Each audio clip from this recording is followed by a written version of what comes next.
तो आदाब, नमस्कार, गुड इवनिंग, सत श्री अकाल। एक बार फिर आप तमाम लोगों का स्वागत है क्राइम तक की कहानी के इस एपिसोड में। उम्मीद है पूरी फैमिली अच्छी होगी, अपना ख्याल रख रही होगी। मैंने इसी क्राइम तक के एपिसोड में बहुत सारी कहानियां सीरियल किलर की सुनाई हैं। अलग अलग सीरियल किलर की अपनी अपनी कहानियां हैं, अपनी अपनी सोच है। सीरियल किलर एक के बाद एक क्यों कत्ल करते हैं, कई बार तो ऐसा भी होता है उन्हें खुद ही नहीं मालूम होता कि वो क्यों कत्ल करते हैं। तो अजीब अजीब कहानियाँ भरी पड़ी हैं। लेकिन आज की जो कहानी है सीरियल किलर की, इस कत्ल के पीछे जो उसका मोटिव, जो मकसद, जो उसकी सोच है, वो बेहद अजीब थी। ये कहानी है एक ऐसी लड़की की जिसका बचपन ठीक ठाक था, लेकिन उसे लगता था कि ठीक ठाक नहीं है। कहानी है क्रांजा की। क्रांजा एक लड़की जिसका जन्म हुआ मैक्सिको में। उसके फादर एक राइटर थे, लेखक थे, लेकिन बेहद सख्त थे अपने बच्चों को लेकर। उनका ये मानना था कि बच्चे पढ़ाई लिखाई पर ध्यान दें, फालतू दोस्तों के साथ वक्त न बिताएं, और इसीलिए वो थोड़े स्ट्रिक्ट भी थे और बच्चों को ये बुरा लगता था। उसमें क्रांजा भी थी। कुछ वक्त के बाद क्रांजा के पिता मैक्सिको से शिफ्ट होकर स्पेन पहुंच जाते हैं। वहाँ स्पेन में उन्हें अच्छी जॉब मिल जाती है और वो वहीं काम कर रहे होते हैं। अब क्रांजा की भी पढ़ाई लिखाई वहीं होती है और बेहद ज़हीन पढ़ने लिखने में क्रांजा। थ्रू आउट उसने अपने स्कूल में टॉप किया। स्कूलिंग करने के बाद अब उसका कॉलेज में दाखिला हो गया।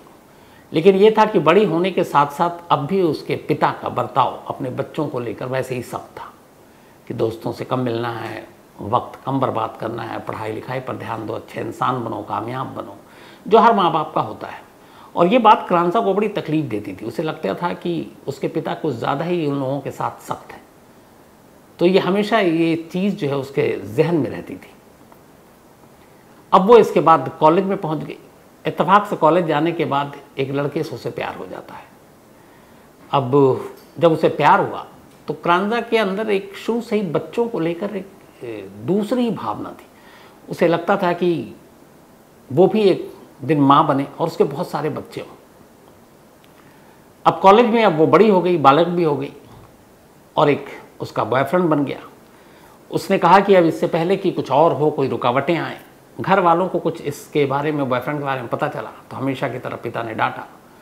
तो उसे लगा कि उसका बॉयफ्रेंड उसकी ज़िंदगी से दूर न चला जाए, इसलिए उसने आनंद फानन में बिना घर वालों को बताए उससे सगाई कर ली, इंगेजमेंट। सगाई के बाद अब दोनों कॉलेज में पढ़ाई भी कर रहे थे, घर वालों को पता नहीं था।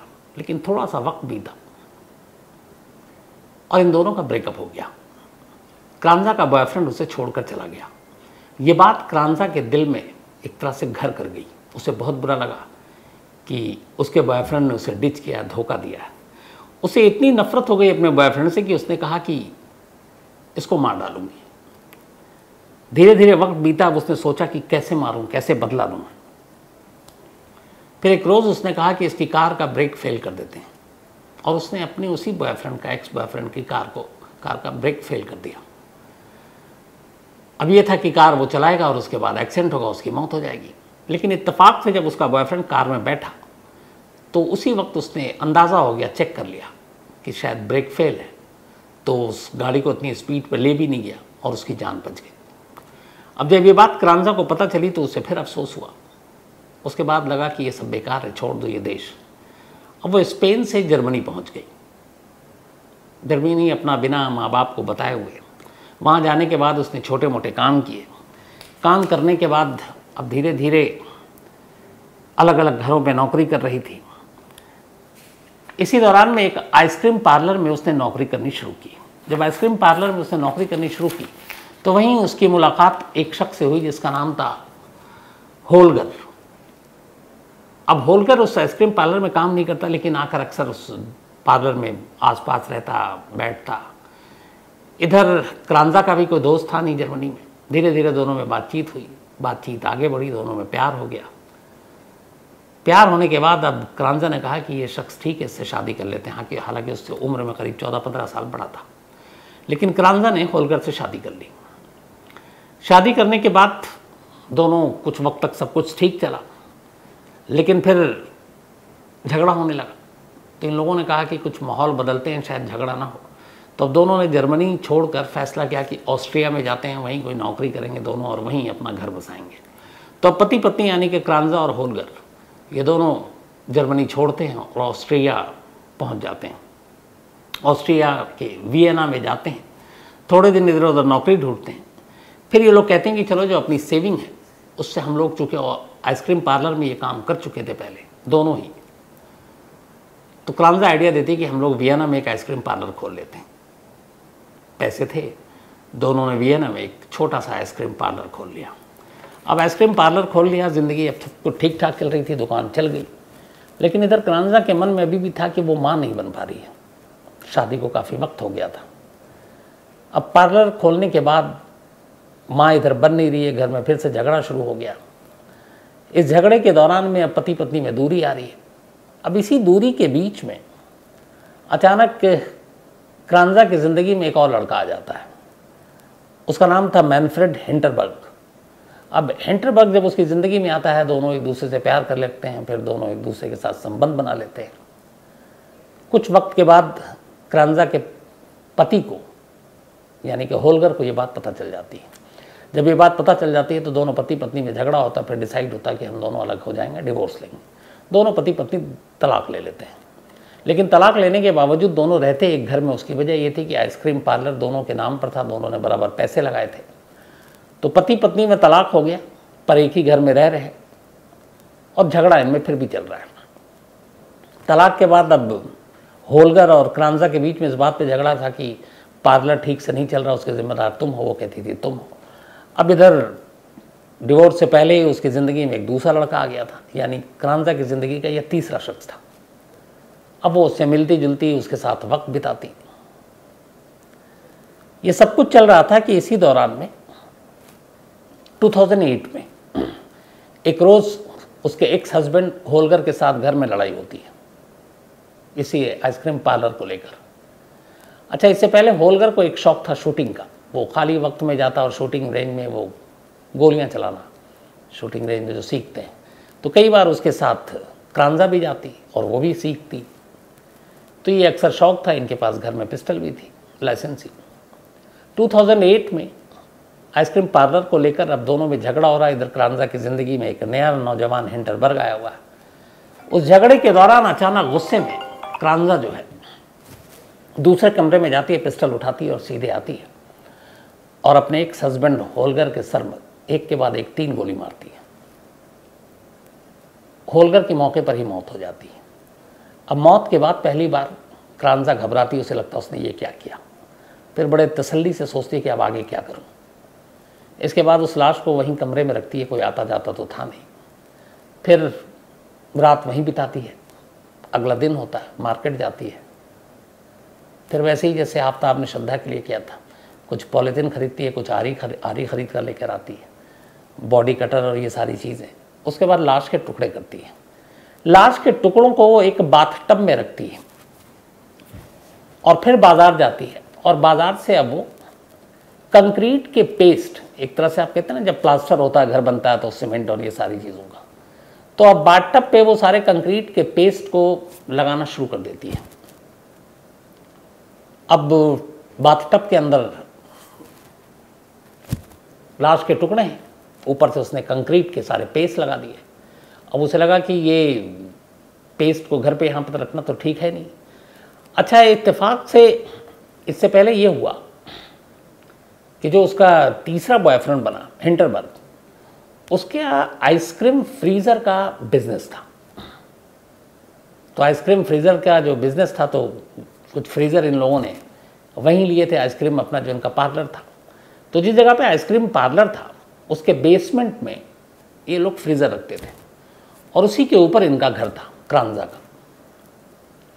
तो इसने पति का कत्ल करने के बाद अब उसको बाथटब में बॉडी के टुकड़े किए और ऊपर से कंक्रीट के पेस्ट डालकर उसको बिल्कुल हार्ड बना दिया, सीमेंटेड।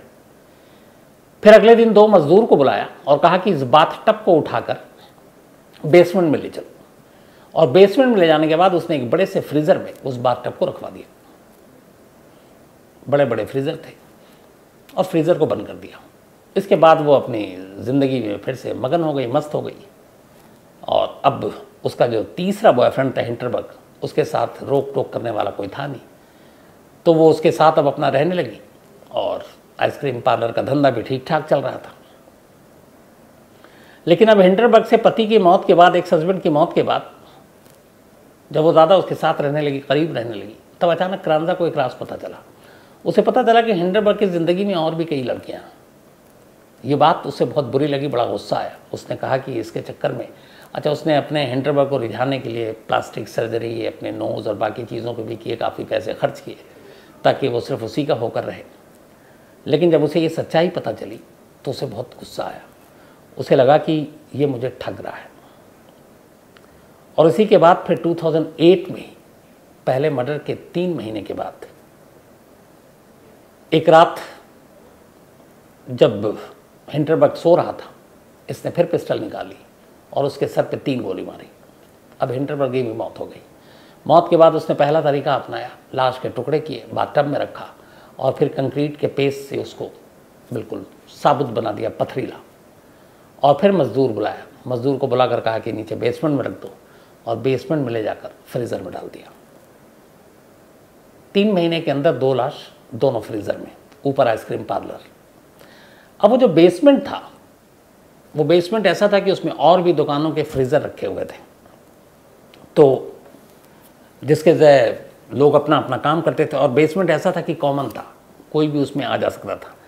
लेकिन जब दूसरी लाश रखी तब क्रांजा ने उस बेसमेंट में अपना ताला लगा दिया और उसको एक तरह से पर्सनल बना लिया।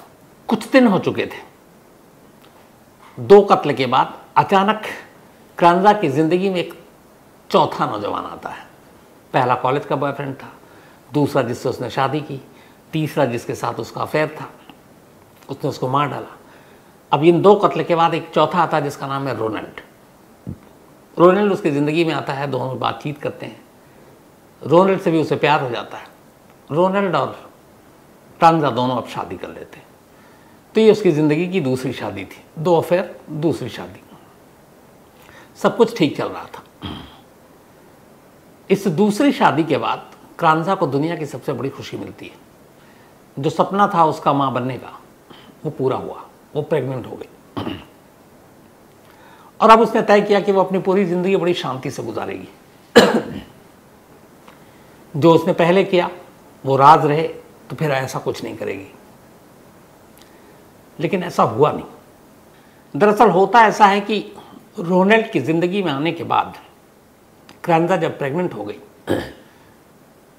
उसके कुछ ही वक्त के बाद एक रोज़ जिस जगह पर आइसक्रीम पार्लर था क्रांजा का, उसके बराबर की शॉप के कुछ पानी के पाइप में प्रॉब्लम आ गई। तो जब पानी के पाइप में प्रॉब्लम आई तो उस दुकानदार ने प्लम्बर को बुलाया और उससे कहा चेक करो। तो पाइप चेक करते हुए वो पाइप जो जा रही थी उस बेसमेंट तक जा रही थी, जो आइसक्रीम पार्लर के नीचे थी और जहाँ तमाम फ्रीज़र रखे हुए थे। प्लम्बर वहाँ पहुँचा तो देखा पहले तो ताला लगा हुआ है। फिर बड़ी हैरत हुई, फिर क्रांजा से चाबी मांगी गई, उसने चाबी दी। प्लम्बर अंदर गया, उसने सारे पाइप चेक किए। पाइप चेक करने के दौरान अचानक उसकी नज़र देख पड़ी एक फ्रीज़र पर। अब उसने कहा कि ये आइसक्रीम पार्लर है, काम भी कर ही रहा है, तो कई बार ऐसा होता है कि शायद इसमें भी कुछ आइसक्रीम पड़ा हो। उसने एक फ्रीज़र खोल डाला। जैसे ही खोला, उस जमी हुई चीज़ों के बीच एक इंसानी पैर उसको नज़र आया। जैसे ही वो पैर देखा, बदहवास भागता है, शोर मचाता है। जिस मालिक के लिए वो आया था वो लोग पहुंच जाते हैं। इसके बाद फ्रीज़र के अंदर एक इंसानी पैर को देखकर समझ जाते हैं मामला गड़बड़ है। फ़ौरन पुलिस को इन्फॉर्म किया जाता है। पुलिस आती है, फ्रीज़र को निकाला जाता है। 2 बाथटब निकलते हैं, उनमें तमाम जमे हुए इंसानी अलग अलग लाश के टुकड़े मिलते हैं और पता चलता है कि ये दोनों फ्रीज़र जो है ये क्रांजा के हैं। क्रांजा को मौके पर ही गिरफ्तार कर लिया जाता है। इसके बाद उससे पूछताछ होती है। जब पूछताछ होती है तो फिर पता चलता है कि इस दौरान में क्रांजा का जो एक्स हस्बैंड था, जिससे डिवोर्स हो गया, वो गायब था। तो उसके दोस्त भी ढूंढ रहे थे और जो दूसरा है कि वो भी गुम था, उसके घर वाले भी ढूंढ रहे थे। तो फिर कुछ चीज़ों से पता चल गया कि ये दोनों लाशें किसकी हैं और क्रांजा ने फिर एक्सेप्ट कर लिया कि हाँ, उसने ये दोनों कत्ल किए। इसके बाद मुकदमा चला। 2010 में क्रांजा को अदालत ने उम्र कैद की सज़ा सुनाई। हालांकि मौत की भी सज़ा थी, लेकिन कहा गया कि, और उसको ये कहा गया कि उसका मानसिक हालत ठीक नहीं है। इस दौरान में जब ये फैसला आया, उससे पहले जब ट्रायल शुरू हुआ, तो गिरफ्तारी के कुछ महीने के बाद ही क्रांजा ने जेल में एक बेटे को जन्म दिया। अदालत ने उसके बेटे को उसके पति रोनेल्ड के कब्जे में दे दिया, हवाले कर दिया, और क्रांजा ने भी इस पर कोई एतराज़ नहीं जताया, तो अपने बाप के पास पहुंच गया। इसके बाद उम्र कैद की सज़ा दी गई। 2012 तक वो उस जेल में रही जो महिलाओं के लिए होती है, लेकिन फिर उसके जेल के अंदर कुछ बर्ताव ऐसे थे कि वहाँ के जेल के प्रशासन जो है उनको डर लगने लगा। उन्हें लगा कि ये है तो महिला, लेकिन इस पर शायद मर्द भी काबू ना पाए, और ये जब वायलेंट होती है तो इसकी वजह से बाकी कैदियों को ख़तरा हो गया। इसके बाद एक कमेटी बैठी, फिर अदालत के पास मामला गया, और ऑस्ट्रिया की हिस्ट्री में पहली बार ऐसा हुआ कि 2012 में क्रांजा को महिलाओं की जेल से निकालकर एक पुरुष की जेल में भेजा गया और पुरुष की जेल में रखा गया। क्यों? उनकी सोच थी कि बाकी वहाँ पे महिलाओं को ख़तरा है इसकी वजह से। तो 2012 में क्रांजा का नाम फिर से सुर्खियों में इसीलिए आया था कि ये वियना की हिस्ट्री में पहली बार था जब किसी महिला को किसी पुरुष जेल में भेजा गया। आखिरी खबर आने तक क्रांजा वियना की उसी जेल में उम्र कैद की अपनी सज़ा काट रही। तो ये थी कहानी। अब कहानी ख़त्म करूँ उससे पहले वही अपना सिलसिला। आज खुशबू सतपुते, इनका बर्थडे है, तो हैप्पी बर्थडे खुशबू। और मिलिंद सतपुते जी ने भेजा है, उनकी सिस्टर हैं ये। यश कंगन, इनका भी आज जन्मदिन है, तो हैप्पी बर्थडे यश कंगन। और गौरव शर्मा ने भेजा है। इसके अलावा पराग भूसारी, इनका भी आज बर्थडे है, तो हैप्पी बर्थडे पराग। आशुतोष तेलांग ने भेजा है। मधुरा, इनका भी आज बर्थडे है, तो हैप्पी बर्थडे मधुरा। और ये प्रजाकटी एंड पद्मनभ, बल्कि प्राजक्ति एंड पद्मनभ, माफ़ी के साथ, उनकी बिटियां हैं। विवान, इनका भी आज जन्मदिन है, तो हैप्पी बर्थडे विवान। और ये श्रीदेवी एंड गोविंद जी के बेटे हैं। और गणेश प्रसाद ने भेजा है। साथ ही Sujata Sara Abraham ji, thank you so much. ये सुजाता सारा अब्राहम जी टोरंटो में रहती हैं, कनाडा में, और कल इत्तेफाक से इनसे मुलाकात हुई है, बहुत अच्छी मुलाकात हुई है। एंड थैंक यू आपकी दुआओं के लिए, आपके आशीर्वाद के लिए, आप हमेशा अच्छी रहें। इसके अलावा रूपेश नायक की कहानी की फरमाइश की है। और दो लोग ख़ासतौर पर मैं जिक्र करूंगा यहाँ पर, एक मयंक प्रभाकर साहब और दूसरे हैं मनोज लुखार साहब। ये दोनों बहुत पुराने क्राइम तक फैमिली मेंबर हैं। कल के उस आफ्ताब की जो बातें थी और की ऑडियो जो आवाज़ सुननी थी आपको नहीं सुन पाए, तो ख़ासतौर पर मयंक प्रभाकर जी ने कहा था कि एक तो ये कि इसे नहीं सुनाया जाना चाहिए, और उन्होंने कहा आप क्यों सुनाना चाह रहे थे। दूसरा उन्होंने ये भी कहा कि वो पुलिस की केस प्रॉपर्टी है, जो बोन्स हैं, तो उनके फादर भी चाहेंगे कि पहले आफ्ताब को फांसी हो, और ये सारी चीज़ें बात की बातें हैं। तो मैं मयंक साहब आपकी भावनाओं की कदर करता हूँ, बस इसलिए मैंने कही थी कि एक तो आफ्ताब के जो ये सारी चीज़ें हुई, उसके बाद श्रद्धा के पिता ने कल खुद ये कहा था, और बाकायदा बहुत इमोशनल होकर कहा था कि जो कुछ हुआ वो अब भुलाने की कोशिश कर रहा हूँ, लेकिन एक बाप होने के नाते उन्होंने कहा कि मेरा राइट है कि मुझे मेरी बेटी के लास्ट राइट्स के लिए उसके जो अवशेष हैं वो दिया जाए। तो उनके फादर के बिहाफ पर मैं कह रहा था, और बिल्कुल ये ज़रूरी है कि आफ्ताब को जो सज़ा हो वो तो होगी, लेकिन यहाँ एक बाप की तमन्ना है कि वो कम से कम अपनी बेटी का अंतिम संस्कार कर सके। तो इसलिए दूसरा जो आपने कहा कि ऑडियो सुनाना ये करने से इससे प्रूफ पे कोई असर नहीं पड़ेगा, क्योंकि मैंने कल भी कहा था दिल्ली पुलिस ने ऑलरेडी चार्जशीट दाखिल कर दी है, फॉरेंसिक रिपोर्ट सबमिट हो गई है, तो अब इन चीज़ों से कोई मतलब नहीं होता। हाँ, मुझे लगता है कि बहुत सारे लोगों को एक कातिल कैसा होता है, क्या सोचता है, इस समझने की भी ज़रूरत है, ताकि बहुत सारे ऐसे क्राइम और जुर्म रोक सकें। और मनोज लुखार जी ने भी यही कहा था कि ऑन एयर नहीं होनी चाहिए ऐसी चीज़ें। तो हर एक की अपनी राय होती है, लेकिन आप लोगों के भी इस राय की कदर करता हूँ, तो मैंने कहा आपके जवाब ज़रूर दूंगा। शैलेश यादव हैं, भरत चौहान जी हैं, और कोई नाराज़गी नहीं है भरत साहब आपसे। साथ ही वेलंगनी विवेन, माफ़ी चाहता हूँ कई बार रिप्लाई नहीं कर पाता हूँ उसके लिए। Joyita Dutta, thank you so much. इसके अलावा मयूर थोले, थैंक यू आपका भी।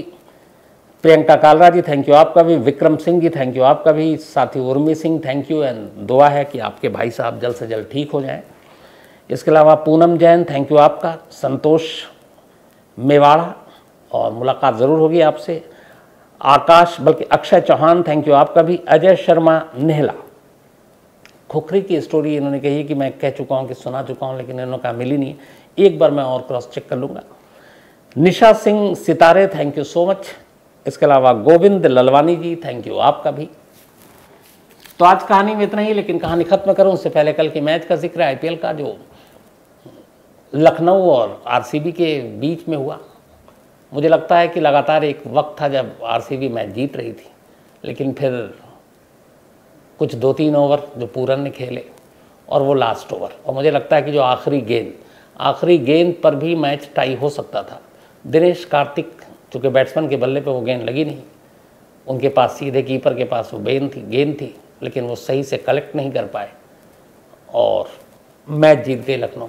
तो कल मुझे याद आई धोनी की, कि अगर लास्ट बॉल पे वो धोनी होते वहाँ पर तो पक्का वो रन आउट होता। लेकिन खैर क्रिकेट है, दिनेश कार्तिक भी बहुत बेहतरीन प्लेयर है। तो इस बार वैसे कुल मिलाकर अभी तक आईपीएल में मैचेस अच्छे हो रहे हैं, और आज हमारी टीम के 2 लोग, एक आदित्य और एक नतांश, कोटला में चूँकि आज मैच है दिल्ली और मुंबई के बीच में, तो दोनों देखने गए हैं। और मेरी कोशिश यही कि जब दिल्ली और चेन्नई का मुकाबला होगा तो ज़रूर जाऊंगा। तो कहानी में आज इतना ही है। अब आपसे मुलाकात होगी कल रात 9 बजे किसी नई कहानी के साथ। तब तक अपना ख्याल रखिएगा। Thank you very much.